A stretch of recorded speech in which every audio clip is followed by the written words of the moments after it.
Did we talk about this too? How big this is?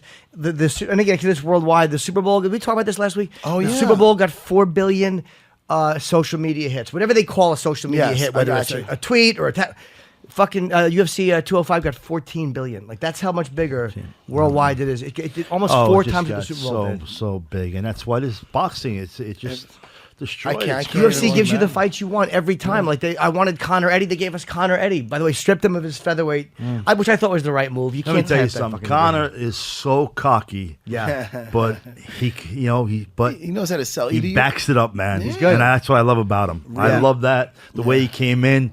He was like 20 minutes late. I went to the press conference. He was like 20 minutes late to the press conference. He goes, "Hey, I'm on my fucking time, man." You know, listen, he came in with the fur coat. I mean, he's great. Yeah, I love the guy. He's good. So you root for guys. Some guys I root against that are like that. Like I want to see somebody knock Conor out, but I'll still pay to watch him. But you know what? That's why, though. Yeah. It's just like Floyd Mayweather. A lot of guys want to see him lose, but guess what? He backs his shit up. Yeah. Whether you like him or you don't, he could fight. 100%. The same with when Mike started. Whether you like him or not, he could fight. Oh, Tyson, Tyson. Come on. What you don't want as an entertainer and especially a fighter is a guy on the fence. Oh, that guy's on the card. All right. Well, who else? When you want a guy, you want a reaction of, I want this guy to, I love this guy, or, dude, I want to see this guy get his ass handed to him. That's what you want. Yeah. And you guys get that. Like Michael Bisping gets that. Conor McGregor. Ali got it. Yeah, they get that. And this guy's that hate, but they'll pay the same money and they can hate the guy. Michael's great. He's a friend. I was there too when Dan Henderson knocked him out that time.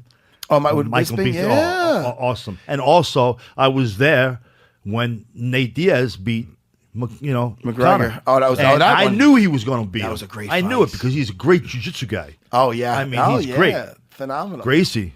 Yeah, Baba. come on, but, of course. But I knew it, and he's just a tough guy. Tough guy. What do you think of the second fight, though? Couldn't pull him down. And Nick, just badasses, man. Yeah, Nick, Diaz. yeah. All the real brothers. tough guys, all the tough guys, they all love the Diaz brothers. Yeah, because they recognize how real they are. I thought the fight was close. It could have went either way. Even the second one could have went either way. Yeah, well, and eventually they're going to fight sometime down the road. They're going to have to. I think that works out even better for Nate. Give him another payday. And I'll watch that fight, but I don't care if there's so many other people I want to see fight. Like I want to see Conor fight. That'd be a great fight too. Again, The trilogies are always great. And it's going to deliver. It's going to deliver. I walked the Toro Gaddy into the ring, and the trilogy with him and Mickey Ward. In fact, Dana White is a big Toro Gaddy fan. Oh yeah, and I gave Dana a Toro jacket. I gave him trunks, and he loved me for it, and that's why we always got along great. Yeah.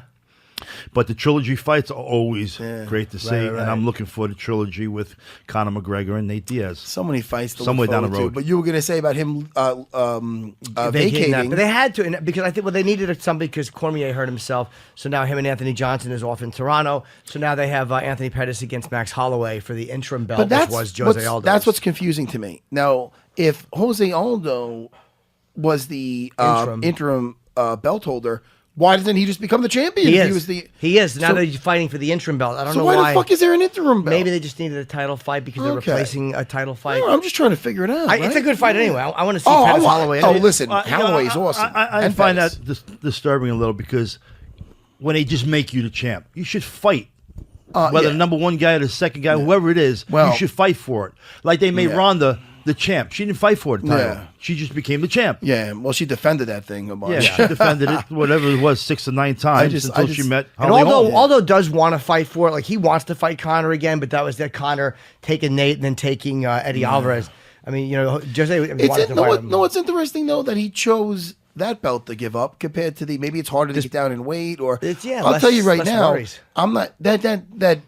I'm not. Listen. Plus, if he wants to go up to welterweight, sorry to interrupt you. Plus, if he does decide to make that crazy jump to welterweight, up to welterweight, he which won't I don't see him doing it, but who McGregor? He's speculated. You don't see it. That would I see it happening. I think he wants to fight Tyrone for that belt. If he fights Tyron Woodley or if he fights, I think Wonder Boy would give him a really bad fight. That would be a bad fight for Conor. First of all, you got Khabib waiting in the wings. Right. That is, and I'm a big Khabib fan. You got a lot of great fights out there, man. Listen, we can go on and on with the what ifs and who should fight, but I love that Khabib. I really do. Yeah. His the Kimura he finished with. And if you saw that last fight, and we talked about it briefly, I know we're going over in time now, but when he finished with a beautiful Kimura in that fight, but he was talking to Michael Johnson. He was on top of him, beating him up against the cage, saying.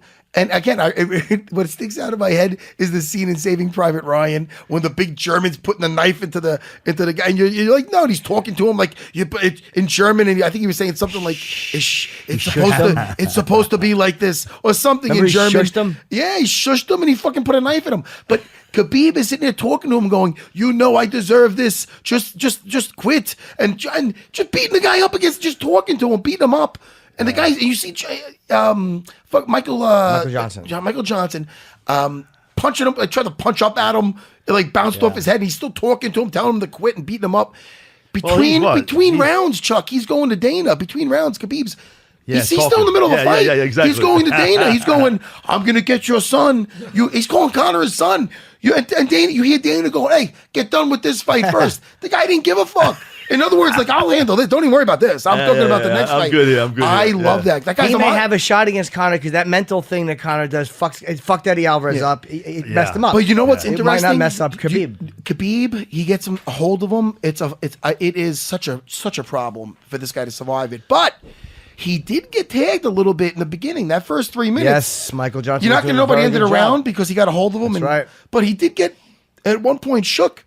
And I think Conor probably hits harder and is probably a more accurate striker. So that would be a problem. Conor's so accurate. That's what I love about him. He's so accurate, man. That would be a nail biter. But he's what, like 20-0 down to Khabib, or 22-0? 23 or 24-0, I think. I think it's 24. I thought 24. 24-0. 24-0. And I think he deserves a shot. I mean, look what he did to look what he did to the former champ. RDA, Rafael dos Anjos. He fucking. He makes guys that are really that good. Michael Johnson is that good. He's really good. And he beat guys like Epson Barbosa, who you love. I love Epson. And if you look what Khabib did to him, I mean, it's like, man, I'm really high on Khabib. Yeah, but hey, look what what's his name? Eddie Alvarez did too. Yeah. He beat him bad. Punch for punch. Yeah.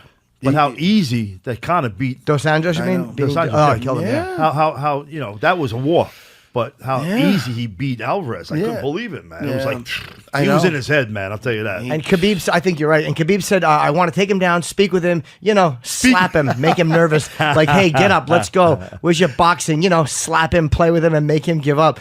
He may be, like, he couldn't get in Nate's head because Nate's like, oh, fuck yourself, and he means it. Of course. He might be able to be the same way, and that's a huge part of it. Because when Eddie walked in and you saw the look, like, he was stunned by that moment. That's a big moment, and there's some guys that get affected by it, and some guys don't. Nate, unaffectable. Nate doesn't give a fuck what you do. I love Nate. He's not afraid. I love Nate. I love Nick. Oh, man. It's not like the Godfather. Don't fuck with the Diaz. That's right. Don't fuck with him. Well, Chuck, we love you, buddy. Oh, thank you, man. Thank you for having me. It's been a pleasure, man, going down memory lane, man. Oh, I loved it, man. I was so impressed with his knowledge, man, because we're sitting there going, with Emmanuel Yarbrough, Keith Hackney. We could go on and on, dude. You have anything to promote or anything, or you just Chuck's website? No, my thing. What I just put on. It was funny. I just put on a YouTube. A workout video I did. Okay. Chuck Zito Street Survival. But I did it when I was 50. I just put it on a few months ago. I'm going to be seeing that on the train. I was watching that. You're in fucking shape. Jesus Christ. I was 50 there when I did that. And here it is. I can't believe it's 13 years later. And I just put it on YouTube. Well, I'll tell you, you probably look the same. All right? Yeah, I feel good. I feel good. I had a little thing, a little scare. Like 2.5 years ago, 3 years ago, I had the prostate cancer. Yeah, it's scary. And how'd you find out? Was it a normal checkup, or did you feel bad? No, I just happened to be home because I'm always on the road. I said, you know what? Let me go to my doctor and go make sure everything's cool. And I went to the doctor. He goes, Chuck, I can't believe.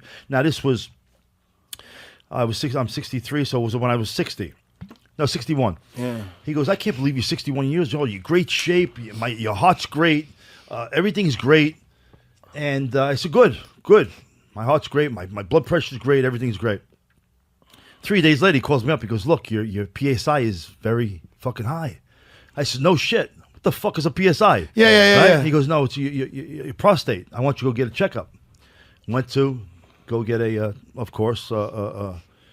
a biopsy I had to do, and they found out that I had it for a while because they take 12 samples out, 7 of them were cancerous.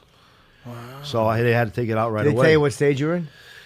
It was all contained in my prostate, so that was great. So I had the robotic surgery by a guy named Matthew Bowie. Anybody has that, I tell everybody, you know what, you're 50 and more, go get checked. Everybody I tell, go get checked because you never know. There's no symptoms. I had no symptoms, nothing. Felt great. They said when you have the symptoms, then it's too late.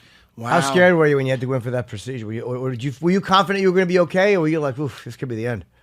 You know what? You never know when you have to go under the knife. But yeah, you're a little nervous, and then we're thinking, oh shit, you hear about the big C, cancer and this and that. And then I shopped around. I knew guys who had cancer, and they had shopped around for. And I went. I always in Beverly Hills, and this guy's right in Cedar Sinai. Yeah. And I went there and I saw this guy Matthew Bowie. And Sonny Barger is that am I saying his last name? Barger. But yeah, Barger. I mean, 1982? Yeah, I mean, he survived and he's lived a. Well, they found that in prison. So. Is that how they found him? Yeah, early detection. He was in prison. Yeah. They say early detection is everything. But if you look at all the old movies of him, he always had riding his motorcycle. Always had a cigarette in his mouth. Right. Always. Chain smoke, and finally caught up to him. He had that, he had his whole voice box taken out. He has to hold his throat to speak and everything else. But he's like 78 now, man. Yeah. So, does that affect his breathing at all, or no? No. It just sounds. He's got a flap there that you hold, and you speak that way. Yeah, I was watching it. Like that, but. Like I says, I tell people to get checked because there are no symptoms. You guys are, 50, go get checked, man. I've gotten checked recently. Never know, man. Never know. And I had it. Yeah. And like I said, I was nervous, but I beat it, and it was all contained in my prostate. And just the bad thing about that is crazy. People don't realize, but they take your prostate, you don't come no more. Yeah. Huh? You still orgasm though, right? You still get the orgasm. It feels the same. It does feel the same. Nothing comes out. That's awesome. No cleanup. It feels fucking nuts, man. That's it's crazy. Nuts. So what I do is I just shut the lights off and I spray Jergens lotion all over. Yes. Well, Chuck's such a bad motherfucker. He beat the fuck out of cancer. Yeah. I mean, look at this guy. Nothing can stop this guy. I feel good. You got to come back in and visit us again, good. man. I mean, like I said, I'll be 64. I feel great. I feel like I'm 40. Yeah. And you look even younger than that. I feel good.